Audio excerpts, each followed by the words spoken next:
Today we will dump our NAND, then create and write the ECC for RGH 1.2. You will need your Xbox 360 motherboard and power brick, JR Programmer soldered to the motherboard, and Windows with the JR Programmer drivers and JRunner installed. For help, check out the episodes link now.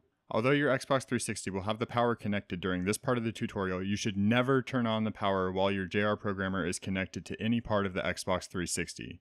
Doing so may cause physical damage to the programmer and to your motherboard. I like to leave the power button disconnected so that this isn't even a possibility.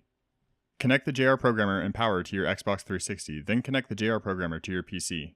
Start JRunner as administrator. Don't worry about these messages if you see them. Make sure you see the JR Programmer logo here. If these values ever change, set the reads back to 2, the dash version to 17.526, and the type to glitch 2.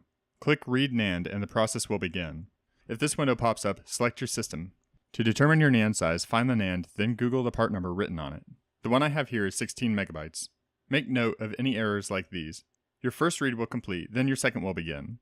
While the second is happening, make sure any errors that you see here match the block number of the errors in your first read. If they don't, or you are receiving a ton of them, check your soldering and try again. Most of the time, your bad blocks will be remapped and you will be fine, but it is ideal to have as few as possible. If your NANDs are the same, you should be good to go. Click Create ECC. Once that's done, click Write ECC and wait for it to finish. Thank you for watching, and I hope you enjoyed this episode of the Wilson Minute. If you did, make sure to like, subscribe, comment, and if applicable, watch the next and previous videos in this series. If you would like to help support this channel, I have listed ways to do so in the video's description. If it ain't broken, break it.